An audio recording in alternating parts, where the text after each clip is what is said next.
Hello everyone, this is Wesley Tebogo-Wilson. I'm serving you as a financial advisor at PPS and Glue. Also remember that the views expressed here are my personal opinions, and if you do need an in-depth analysis of your financial story, do consult a financial and an accredited one at PPS.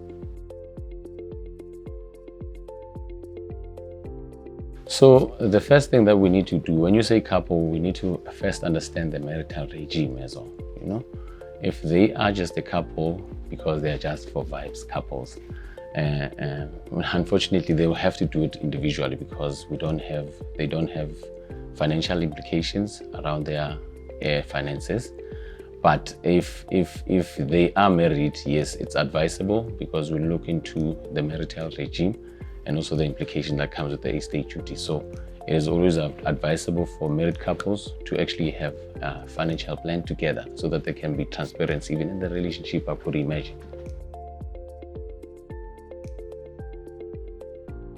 So it really does, because obviously I'm going to put in a context of marriage. Unfortunately, if there's no transparency, then it means there's no segregation of roles in terms of financial rules. Then it means if the other one is also ill, affects the other one as well. So it's very important. That's why I'm saying it's very important for you guys to actually have a plan together, and also have goals together. And then if maybe you have personalized goals, maybe that's something that you can also venture into the other space. But in terms of your assets and all sorts of things, you need to be able to be transparent so that you know what happens should anything happen to your partner.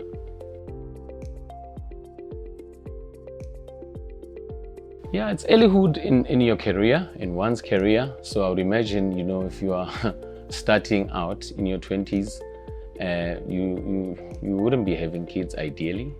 So unfortunately, in some instances it varies, but ideally you wouldn't be having kids, you wouldn't be having assets. So when you get your first job, it's of paramount importance for you to actually look into securing your income first, so that you can actually secure a reasonable future for yourself as well. And also, we're about creating wealth. And yes, when you start with the income, and as and when you amass your assets and maybe you have kids, that's when life cover becomes such an important thing. But when you start earlyhood of your career, you need to cover that income. So that's why it's important for you to actually prioritize that one in your 20s.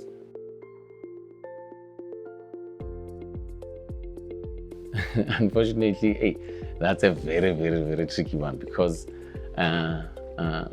I've seen it happening, especially in a lot of people, even in my instances, or sometimes it happens, especially as a guy, if you're no longer bringing that income that you used to bring. So it somehow makes your partner feel like they are used at times. But it is important to also be transparent about it. Why? So that you can also adjust your lives. Because sometimes a lot of things, they really need adjustment, but it's the lifestyle that needs adjustment. So it's not necessarily the finances that need adjustments, but the transparency helps us with the lifestyle creeps that we used to have before, and then maybe we need to just lessen them a bit. So it's very important to actually have a balanced conversation around that as well. So paramount transparency, very important. So in a situation where you guys are preparing for marriage and it's not formally yet, I would imagine that's where you need to start your financial plan, because now you don't want to go into a relationship with someone that you don't know, you're not transparent with, So I would advise that, especially if you're going into, the plans are to marry, make sure that at least the plan starts from there, so that you know that you are just not going into marriage, but you are going into a life partner, a type of situation because I believe that, a lot of divorces, especially in the current status quo, is based on the financial decisions that were never looked at from the beginning. So that's why the cracks are actually showing towards the end. So the plan would say, basically, this is how you need to, would also advise in terms of your marital regime as well, actually have those conversations before you commit with someone, to say whether you want to go to own things together or maybe individually or something like that. Those preferences come from those financial talks that you have with your financial advisor. Yes, in those instances where you find someone who has an ailment in terms of their finances and their partner is actually clean. So it depends on the marital regime again. Unfortunately, if you chose something that says you own things together, then it means your ailment also affects me as well. So, but also it depends on what you choose there. But if you choose otherwise, maybe you won't be affected that much. But it's very important to keep that balance, because while you're in a partnership with someone that you cannot positively influence, But if it goes negative, then it means it's going nowhere. The ship is sinking. Yeah, now we're in the month of love, I would imagine people are going on dates, and there are certain semantics that you do as individuals. As a man, that you need to provide certain things. So somehow after those dates, you need to be able to then try and bring the conversation around there as well, because I would imagine, maybe let's say you are going on a date. It's so hot at that time. It's evening.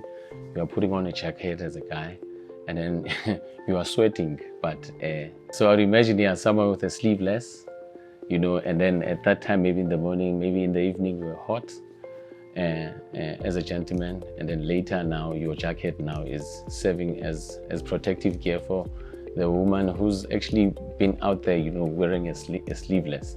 So those are the things that you can actually use to say that, look, if it wasn't for this jacket, you are not going to be covered at that time. So that's when you also hoy in those conversations in terms of the couples as well, to say that there are certain things that we also need to take at a larger scale of things of life, just beyond just this date, but within your finances as well, to say that, look, we need to cover those spots, where those rainy days, those chilly days, and all sorts of things. You can use those type of things to actually steer in those conversations without them actually feeling like, they are burdensome.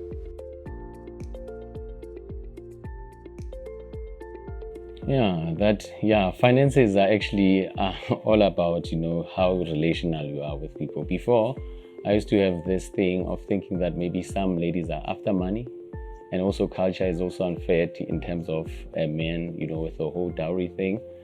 But I've come to realize that there's also financial literacy that the culture also tries to teach there. So these things, somehow they are inseparable. And I used to think that if you want to make money, then you don't have to have a partner.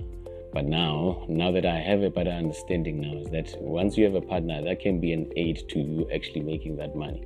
And in what sense? Because it teaches you how culture operates as well, and how things operate as well. Because if it's not for money, you're not going to be able to then provide certain things. Because culture says if you are able to provide for that dowry or anything, especially for your spouse, then it proves that you can provide, So it proves the credibility of the relationship, but at the same time, it's got financial implications. So those two things are actually friends more than just enemies. And if you make them enemies, then somehow you're going to lose in respectively. Yeah.